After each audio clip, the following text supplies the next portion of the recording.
기집애가 결국 회장이 되는 거냐고.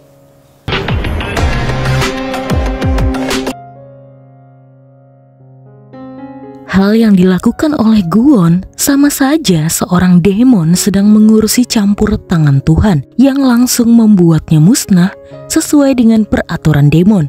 Akhirnya semua orang pun telah mengetahui apa yang terjadi. Dan Guwon saat ini telah tiada. Polisi pun mengatakan mereka tahu Guwon ada di tempat kejadian. Namun mereka bingung Guwon pergi kemana. Sementara Do-hee enggan bersaksi karena menurut kepolisian saat ini Do-hee sedang syok berat. Bayangkan saja disekap oleh seseorang dengan wajah menakutkan seperti No Suk-min yang sedang menganggap jika dirinya menang karena sudah berhasil memisahkan Guwon dan juga Do-hee. Apalagi sudah 1 minggu setelah kejadian tersebut, Do-hee hanya mengurung dirinya di dalam rumah. Suk-hun dan sekretaris Shin sampai ingin mendobrak rumah Do-hee karena ia tidak ada kabar. Saat Suk-hun ke sana, Do-hee nampak basah kuyup setelah seharian merendam tubuhnya di dalam air. Suk-hun takut Do-hee juga bakalan mati jika dibiarkan seperti ini. Do-hee hanya bilang jika ia tidak akan mati karena Guwon sudah menyelamatkannya. Hanya saja, saat ini Do-hee benar-benar tidak lagi merasakan adanya Guwon. Tidak seperti kemarin-kemarin, meskipun Guwon tidak ada di sampingnya, tapi Do-hee masih bisa merasakannya. Namun kali ini, Do-hee benar-benar sendirian. 너 아무것도 잘못한 게 없어. Do-hee lalu dibawa ke rumah sakit. Suk-hun sedih melihat temannya itu yang sedang berusaha keras untuk bertahan, namun akhirnya ia runtuh juga. Malam Natal pun tiba dan Do-hee kembali pulang ke rumah meskipun keadaannya masih mengkhawatirkan. Ia lalu mengambil bajunya yang bagus dan pergi ke pinggir pantai, tempat dulu ia selamat saat tenggelam bersama Guwon. Do-hee mengucapkan selamat Natal kepada Guwon. Ia berkata jika ia ingin membuat kontrak dan harapannya adalah Guwon bisa kembali. Tidak disangka wanita Tuhan yang memperhatikan Do-hee selama ini mengabulkan keinginan Do-hee. Pada saat itu, waktu seakan berhenti dan Do-hee tiba-tiba melihat Guwon ada di hadapannya. Do-hee pun langsung memeluk Guwon sambil mengira-ngira apakah ia sedang bermimpi. Tentu saja Guwon berkata tidak. Ia telah kembali dan akhirnya ia bisa kembali bersama Do-hee. 꿈도 아니고 메리 크리스마스 도도이. Do-hee seakan tidak percaya. Ia terus memandangi Guwon dan meyakinkan dirinya jika Guwon benar-benar telah kembali. Karena menurutnya, dunia tanpa Guwon terasa mencekam. Guwon lalu tersenyum. Ia juga berkata, dunia tanpa Do-hee rasanya seperti di neraka. Setelah mengisi daya, Guwon lalu mendatangi wanita Tuhan dan mengucapkan terima kasih. Wanita itu berkata, inilah keajaiban Natal, di mana Do-hee membuat permohonan dan ingin membuat kontrak. Wanita Tuhan itu berkata, ia sedang menjalani pekerjaan Guwon. Guwon pun terkejut, jadi itu berarti Do-hee akan pergi ke neraka. Tapi rupanya, wanita Tuhan itu hanya bergurau saja. Ia tidak mau lagi mempermainkan hubungan Guwon dan Do-hee. Ia iba melihat mereka berdua dan memutuskan akan tetap memakai Guwon sebagai demon yang bekerja untuknya. 성실하고 잘생긴 일꾼이 또 있을 것 같아? 네가 딱이긴 하지. Akhirnya Guwon benar-benar kembali ke dunia ini. Pak Bok-gyu dan Jin Ga-young yang kemarin juga sempat syok saat mendengar Guwon menghilang pun akhirnya turut berbahagia dan lega. Guwon bisa kembali bersama mereka. Guwon pun akhirnya bisa menghias pohon Natal bersama Do-hee meskipun Natal telah lewat. Dan di sana Do-hee memohon sesuatu kepada Guwon. Ia ingin tahu apa alasan ayahnya membuat kontrak dengan Guwon. Meskipun tidak menyenangkan untuk didengar, tapi tetap Do-hee ingin mengetahuinya. Guwon lalu menceritakan jika pada malam itu hujan turun begitu derasnya. Sebuah kecelakaan menimpa ayah dan ibu Do-hee yang saat itu sedang mengandung dan akan melahirkan Do-hee. Sayangnya, rumah sakit pada malam itu sedang full dan menolak kedatangan orang tua Do-hee. Dan saat ayah Do-hee berniat mencari rumah sakit lain, ibu Do-hee tidak kuat lagi berjalan dan kemudian pingsan. Dan pada saat itulah Guwon hadir. Itu berarti Guwon telah menyelamatkan Do-hee lagi. Pantas saja Do-hee merasa orang tuanya begitu menyayanginya. Itu mungkin karena mereka tahu hidup mereka tidak panjang dan Guwon sama sekali tidak pernah membuatnya menderita. Justru Guwon yang telah membuatnya bahagia. Guwon selalu menyelamatkan Do-hee baik itu di masa lalu maupun di masa kini. 너도 날 살렸어.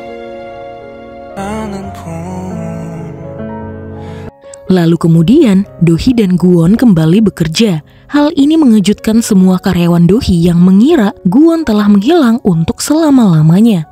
Sukun saja tiba-tiba tidak rela jika Guwon pergi begitu saja. Saking kangennya, ia terus memeluk Guwon dan berharap Guwon tidak akan pergi lagi. Berita tentang Do-hee diangkat sebagai komisaris utama Mirai pun membuat Noh Soo-an langsung membuat rencana cadangan. Itu semua ia lakukan demi kelangsungan hidupnya bersama anak-anaknya. Ia lalu datang ke kantor Do-hee dan mengaku sebagai saudara Do-hee. Ia juga berkata jika anak-anaknya siap menjadi pewaris Mirai jika Do-hee membutuhkan anak-anaknya.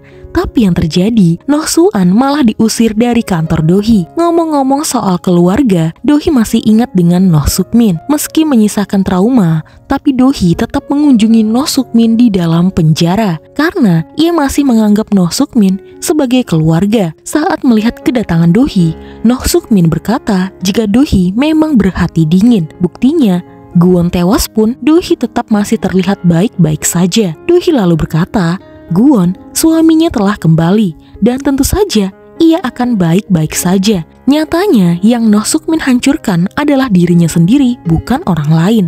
Noh Suk-min langsung tidak terima jika apa yang ia lakukan ternyata gagal. Di dalam penjara, ia pun memikirkan bagaimana caranya ia bisa menghancurkan Guwon dan Do-hee. Namun pada saat ini, di dalam pikirannya Noh Suk-min sekarang adalah rasa bersalahnya kepada ibunya yang kini menghantuinya. Sementara itu, Kim Se-ra berniat membuang segala hal yang berkaitan dengan Noh Suk-min, suaminya, dan juga putranya Noh Do-kyung. Lalu tiba-tiba, ia melihat sebuah foto keluarga di mana Do-kyung hanya melipat bagian dirinya dan Kim Se-ra saja. Kim Se-ra lalu teringat jika dulu Do-kyung sering berlatih jujitsu dengan niat untuk melindungi Do-kyung dan juga dirinya. Do-kyung sebenarnya juga pernah berkata lembut saat bersama ibunya. Itu berarti Do-kyung sebenarnya menyayangi ibunya. Sayangnya, Kim Se-ra pada saat itu tidak mencoba untuk menyelamatkan putranya. Jika tidak, mungkin sekarang Do-kyung tidak akan melakukan bunuh diri. Penyesalannya membuatnya mundur dari jabatannya sebagai dewan direksi di Mirai Group dan membentuk lembaga kesejahteraan anak-anak yang dianiaya. Trauma hidupnya membuatnya harus melakukan hal ini karena ia tidak ingin menutup matanya lagi. 미안해요. 고마워요. 용기 내줘서.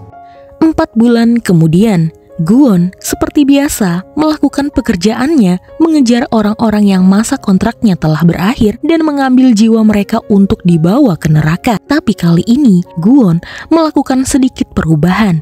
Ia tidak langsung mengambil jiwa-jiwa orang tersebut, tapi mencari tahu dahulu bagaimana mereka hidup. Jika memang melakukan kejahatan, maka Guwon tidak akan segan-segan mengambil nyawa mereka dengan cara demon yang paling kejam. 아주 나쁜 새끼라. Sementara itu, Do-hee bersiap untuk rapat di grup Mirai utama. Rupanya, jabatan komisaris Do-hee berikan kepada Sukun yang jelas-jelas lebih berpengalaman dari dirinya.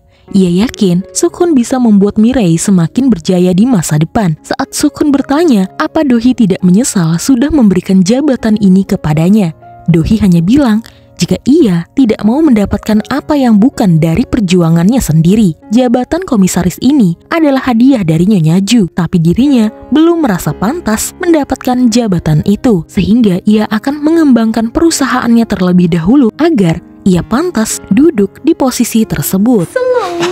역시 젊은 리더는 다르다니. 썩 빠졌어. Lalu, hiduplah Do-hee bersama Guwon dengan penuh sukacita. Namun ternyata hidup mereka berdua sebagai pasangan suami istri tidak luput dari pertengkaran di antara sesama pasangan. Bahkan kadang mereka bertengkar karena masalah sepele sekalipun. Dan meskipun Do-hee selalu berkata jika ia membenci Guwon, Guwon tidak bisa apa-apa karena kebencian adalah awal mengapa mereka berdua sekarang bisa bersama. Guwon begitu mencintai Dohee, begitupun Dohee. Meski sebenarnya Guwon tahu jika hidupnya sebagai demon kekal abadi dan Dohee hanya hidup sebagai manusia fana dan remeh yang bisa kembali ke hadapan Tuhan kapan saja. Dan meskipun begitu, Guwon dan Dohee akan menikmati semua momen saat mereka berdua masih bisa bersama. Drama My Demon pun selesai. 너의 시간은 지금의 순간이 더 의미가 있는 거야.